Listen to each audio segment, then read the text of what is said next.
Deuteronomy 20. I read from the Institute for Scripture Research, the ISR, because it takes a direct translation from Hebrew to English, Greek to English, and Aramaic to English. Yah is a very jealous El. He is the Elohim of the heavens and the earth, the first and the last, and the only. And his son Yehoshua died on a stake for the sins of all of humanity more than 2,000 years ago. The letter J is about 600 years old. And Yah is so jealous that he doesn't even want the names of idols or mighty ones to come to our lips.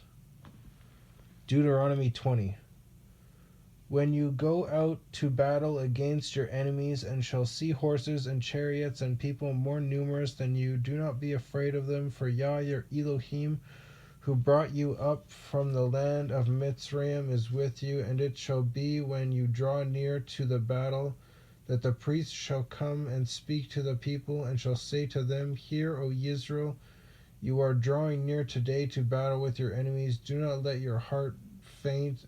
Do not fear or tremble or be afraid before them. For Yah your Elohim is he who goes with you to fight for you against your enemies to save you.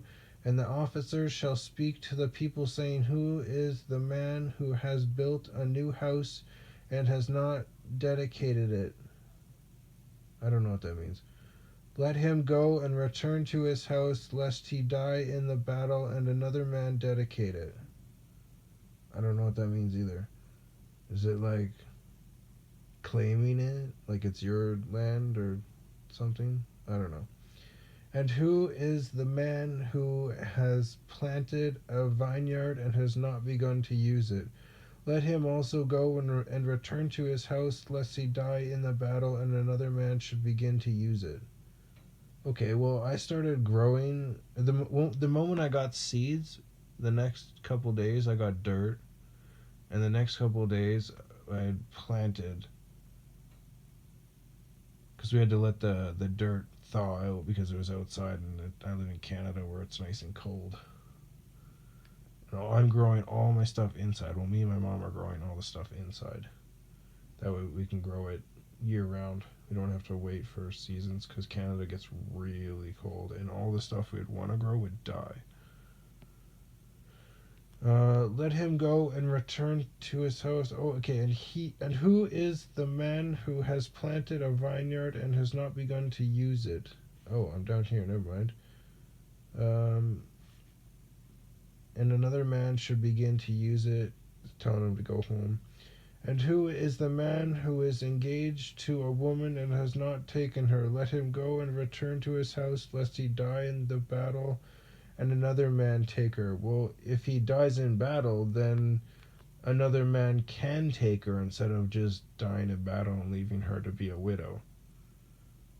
And the officers shall speak further to the people and say, Who is the man who is afraid and tender of heart?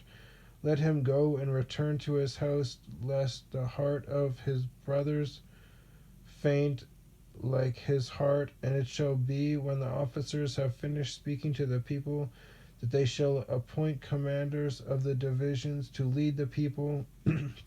Excuse me. When you draw near to a city to fight against it, then you shall make a call for peace to it. And it shall be that if it accepts your call for peace and shall open to you, then all the people found in it are to be your compulsory labor and serve you.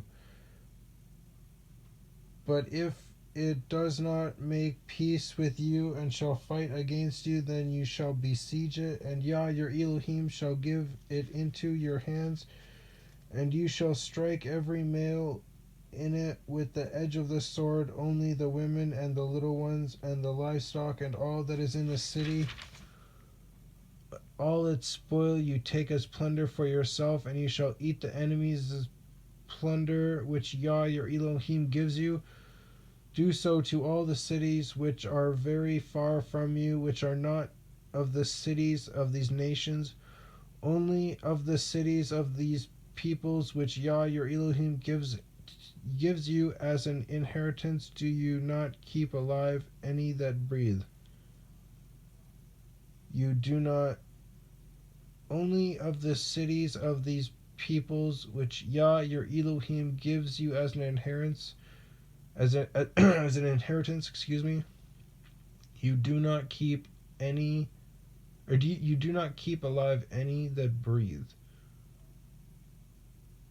But you shall certainly put them under the ban, the Hittite and the Amorite and the Canaanite and the Perizzite and the Hivite and the Jebusite, as Yah your Elohim has commanded you, lest they teach you to do according to all their abominations which they have done for their mighty ones, and you sin against Yah your Elohim.